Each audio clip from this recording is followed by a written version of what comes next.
ஒரு மனுஷன் அதுவும் ஒரு பையனாக பிறந்ததுலேருந்து படிக்கணும், நிறையா மார்க் எடுக்கணும், நல்ல வேலைக்கு போகணும், நல்ல வேலைக்கு போனாலும் நிறையா சம்பாதிக்கணும், வீடு கட்டணும், காரு வாங்கணும், அதுக்கப்புறமா கல்யாணம் பண்ணணும்னா திருப்பி குழந்தை பிறக்கும், குழந்தைய படிக்க வைக்கணும், திருப்பி அதுகளை கட்டி கொடுக்கணும், இல்லை பையனாக இருந்தால் மேற்படி படிப்பு வைக்கணும், அவனுக்கு பிஸ்னஸ் பார்த்து வைக்கணும். ஒரு பையனாக பிறந்தா எவ்வளோ கஷ்டம் பார்த்தீங்களா? ஒரே பையன் எல்லாத்தையும் சமாளிக்கணும். இது கடையில் ஜாலியாக இருக்கணும், ஊர் சுற்றணும், வீட்டையும் பார்க்கணும், குடும்பத்தையும் பார்க்கணும், கடமையும் செய்யணும். எத்தனை ஒரே ஒரு ஆள் இப்படி எல்லா விதமான ஆக்டிங்கும் அவன்கிட்ட இருக்கும், எல்லா விதமான சூழ்நிலையும் அவன் சந்திக்க வேண்டியது இருக்கும். இப்படி தாங்கயா ஒரு மெட்டல் எடுத்துக்கிட்டீங்க அப்படின்னா அவன் ஒரே மெட்டல் தான், ஆனால் அவன் எல்லா வகையான சூழ்நிலையும் தாங்கக்கூடியவனா இருக்கணுவானா? அது முடியாது, இருக்க மாட்டான். அப்போது அந்த சூழ்நிலைக்கு தகுந்த மாதிரி அவனை மாற்றணும். அதுக்கு என்ன பண்ணணும்? எஸ், அதுக்கு தான் ஹீட் ட்ரீட்மெண்ட் அப்படின்னு ஒன்று இருக்குங்கய்யா. இந்த ஹீட் ட்ரீட்மெண்ட் மூலயமா நார்மலாக இருக்கிற ஒரு மெட்டலை அவனை பலசாலியாக மாற்றலாம், இல்லை வலிமையானவனாக மாற்றலாம். இது மாதிரி ஒவ்வொரு கேட்டகரிக்காக அவனை மாற்ற முடியும். இந்த மாதிரி மாற்ற முடிய ஒரு மெட்டலோட ப்ராப்பர்ட்டியை சேஞ்ச் பண்ணக்கூடிய ஒரு ப்ராசஸ் தான் ஹீட் ட்ரீட்மெண்ட் அப்படிங்கிற ப்ராசஸ். இந்த ஹீட் ட்ரீட்மெண்ட்டில் என்னெல்லாம் இருக்குது அப்படிங்கிறத இந்த வீடியோவை ஃபுல்லாக பார்த்து நீங்கள் தெரிஞ்சுக்கலாம். சேனல் எப்போ ஃபஸ்ட் டைம் வாட்ச் பண்ணிங்கன்னா மறக்காமல் சப்ஸ்கிரைப் பண்ணிவிட்டு பெல்லைக்கான கிளிக் பண்ணுவீங்க. அப்போ தான் மெக்கானிக்கல் சம்மந்தமாக நம்ம போடக்கூடிய வீடியோஸ்லாம் உங்களுக்கு நோட்டிஃபிகேஷன்லாம் வந்து சேரும்.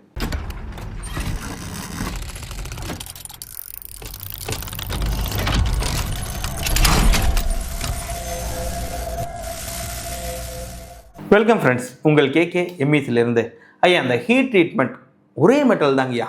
அதே மெட்டல் வந்து பார்த்தீங்கன்னா என்னவா வேணாலும் நம்ம மாற்ற முடியும். எஸ், ஏன்னா ஒரு மெட்டீரியலோட மேக்ஸிமம் அல்டிமேட் ஸ்ட்ரென்த் அப்படின்னு ஒன்று இருக்கும் இல்லையா, அதை வந்து நம்ம மாற்றி கட்டமைக்க முடியும். எதை வச்சு? இந்த ஹீட் ட்ரீட்மெண்ட் மூலயமா நீங்கள் அதை மாற்றி கட்டமைக்க முடியும். ஓகே, அதில் என்னெல்லாம் இருக்குது அப்படிங்கிறத பார்ப்போம். ஐயா, ஆக்சுவலாக 3 ப்ராசஸ் தான். ஜென்ரலாக ஹீட் ட்ரீட்மெண்ட்னு சொன்ன உடனே ஃபஸ்ட்டு கொஞ்சிங் அப்படின்னு ஒன்று இருக்குதே அப்படின்னு சொல்லி எல்லாம் யோசிப்பீங்க.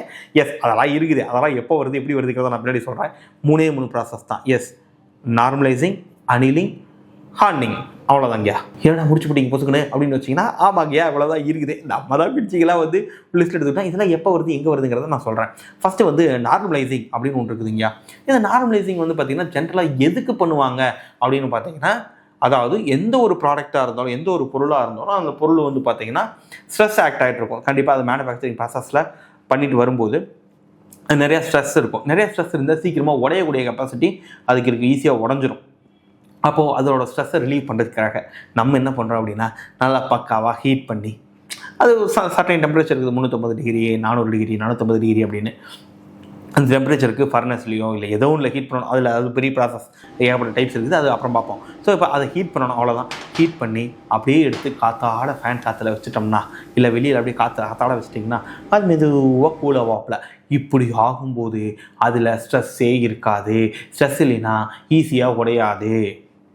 எஸ், அப்போது இது எங்கெங்கெல்லாம் யூஸ் பண்ணுறாங்க, எந்த மாதிரியான இடத்துலலாம் இந்த ஹீட் ட்ரீட்மெண்ட் பண்ண மெட்டீரியல் நம்ம யூஸ் பண்ணுறோம் அப்படின்னு பார்த்தீங்க அப்படின்னா, நம்ம வீட்டில் யூஸ் பண்ணக்கூடிய கத்தி.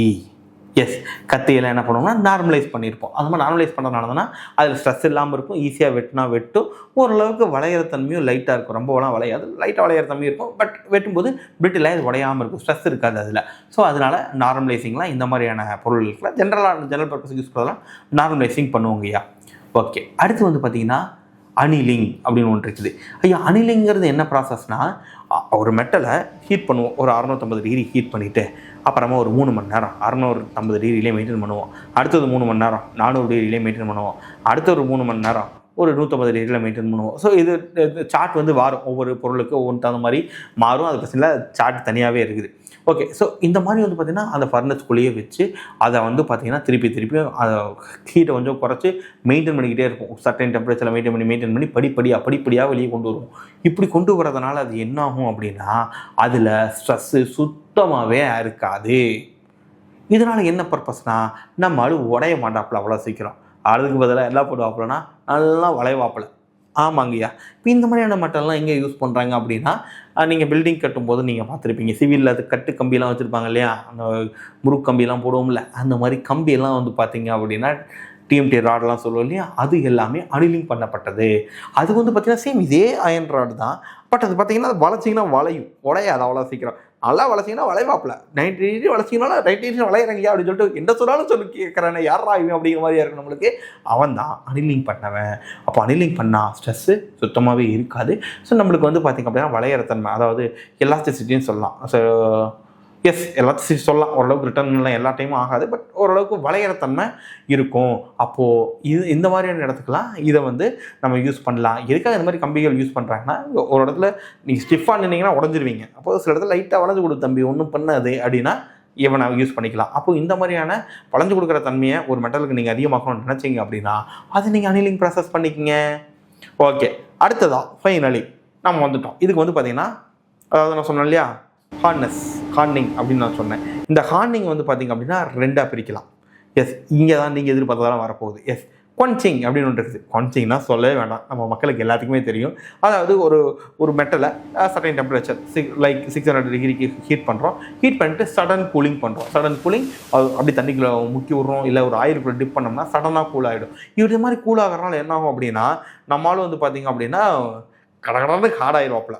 எஸ், நல்லா ஹார்டாகிடும். அதான் கொன்ச்சிங் வந்து பார்த்திங்கன்னா பண்ணாங்கன்னா மெட்டல் வந்து ஹார்ட் ஆகிடும். இது மாதிரி ஹார்ட் ஆகிறதுனால என்ன ஆகும் அப்படின்னா சீக்கிரமாக தேயாது, ஆனால் டப்புன்னு உடையக்கூடிய வாய்ப்பு இதுக்கு இருக்குது. ஆனால் எனக்கு ஸ்ட்ரென்த்து தான் முக்கியம், உடஞ்சா அந்த ஸ்ட்ரென்த்து தாண்டி போகும்போது உடஞ்சா பரவாயில்ல, ஆனால் எனக்கு தேயக்கூடாது, ஸ்ட்ராங்காக இருக்கணும் அப்படின்னா நீங்கள் வந்து பார்த்திங்கன்னா இந்த மாதிரி ஹார்னிங் பண்ணுறதுல கொன்ச்சிங் ப்ராசஸ் நீங்கள் பண்ணிங்கன்னா ஓகே. இது வந்து பார்த்திங்க அப்படின்னா ஜென்ரலாக கீர் வீல்ஸ்லாம் வந்து பார்த்திங்கன்னா இந்த மாதிரி கொன்ச்சிங் பண்ணுவோம். எதுக்காக அப்படின்னா அதெல்லாம் வந்து பார்த்திங்கன்னா ஹார்டாக இருக்கணும், சரியா?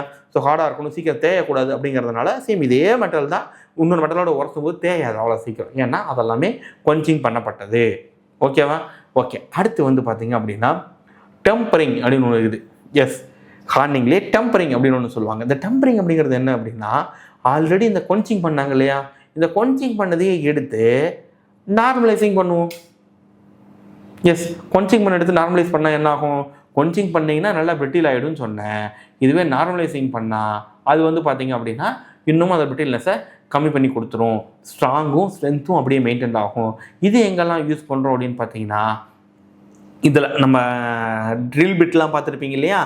எஸ், டூலுக்கு எல்லாமே வந்து பார்த்திங்கன்னா இந்த ப்ராசஸ் டெம்பரிங் ப்ராசஸை நம்ம யூஸ் பண்ணுவோம். ஸோ என்ன பண்ணுவோம் அப்படின்னா, நம்ம ஆல்ரெடி கொன்ச்சிங் பண்ணதை எடுத்து நார்மலைசிங் பண்ணோம்னா இது வந்து பார்த்திங்கன்னா உங்களுக்கு அந்த பிரிட்டில்னஸ்லாம் போய் நல்லா ஸ்ட்ரென்த்தாகவும் இருக்கும். ஏன்னா நீங்கள் அந்த எஜ்ஜெல்லாம் பார்த்தீங்கன்னா ரொம்ப ஷார்ப்பாக ஊற்றுனோடு தான் இருக்கும், டப்புன்னு முடிஞ்சு உடச்சிடக்கூடாது இல்லை, ஏன்னா அதுவும் மெட்டல் தான் கட் பண்ண போகுது. அதே கார்பன் ஸ்டீலில் கட் பண்ணுறதுக்கு கிட்டத்தட்ட அதே மெட்டலான ஒரு மெட்டலை தான் நம்ம யூஸ் பண்ணுறோம். ஸ்டெயின்லெஸ் ஸ்டீலில் கட் பண்ணணுமோ அதே ஸ்டெயின்லெஸ் ஸ்டீலான மெட்டீரியலை தான் நம்ம யூஸ் பண்ணுறோம். ஆனால் அவன் கட்டாக பண்ணுறான், இவன் கட் ஆகிறானா, காரணம் இவனை ஹீட் பண்ணி இவனை மெருகேற்றி இவனோட ப்ராப்பர்ட்டி சேஞ்ச் பண்ணி வச்சிருக்கிறதுனால தான் இது நடக்குது.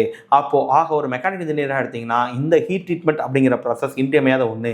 ஈவன் நீங்கள் படிச்சுட்டு இருக்கிறீங்க அப்படின்னாலும் உங்கள் எக்ஸாமுக்கும் இது வந்து ரொம்ப யூஸ்ஃபுல்லாக இருக்கும்னு நான் நினைக்கிறேன். இந்த மாதிரியான மெக்கானிக்கல் ரிலேட்டட் கண்டென்ட் எதெல்லாம் போடலாம் அப்படிங்கிறத வந்து பார்த்தீங்கன்னா நீங்கள் கமெண்ட்டில் சொல்லுங்கள். அது மாதிரி கண்டென்ட்லாம் கூடி சீக்கிரம் உங்களுக்கு சீக்கிரமாக போகிறதுக்கு நாங்கள் முயற்சி பண்ணுறோம். ஸோ ரொம்ப சிம்பிளாக அந்த ஹீட் ட்ரீட்மெண்ட்டை ஒரு சின்ன ரீகாலில் சொல்கிறேன். அதாவது வந்து முனைய ப்ராசஸ் தான் நார்மலைசிங், அனிலிங், ஹார்னிங் அப்படின்னு சொல்லுவோம். நார்மலைசிங்னா ஹீட் பண்ணிவிட்டு காற்றுல ஆற வைக்கிறது, அனிலிங்னா உள்ள ஃபர்னஸ்குள்ளேயே டெம்பரேச்சரில் மெயின்டைன் பண்ணி இது பண்ணுறது. ஹார்னிங்கில் 2 இருக்குது, கொன்ச்சிங், டெம்பரிங் அப்படின்னு. கொன்ச்சிங் அப்படிங்கிறது sudden cooling, and then tempering அப்படிங்கிறது வந்து பார்த்திங்க அப்படின்னா கொன்ச்சிங் பண்ணதை எடுத்து நார்மலைசிங் பண்ணுறது தான் வந்து பார்த்திங்கன்னா டெம்பரிங் அப்படின்னு சொல்லுவோம். இதை பற்றி ஏதாவது டவுட்ஸ் கிளாரிஃபிகேஷன் வேணும்னாலும் நீங்கள் என்னை கான்டாக்ட் பண்ணலாம். நம்பர் கீழே லிஸ்ட்டில் இருக்குது. Thank you so much.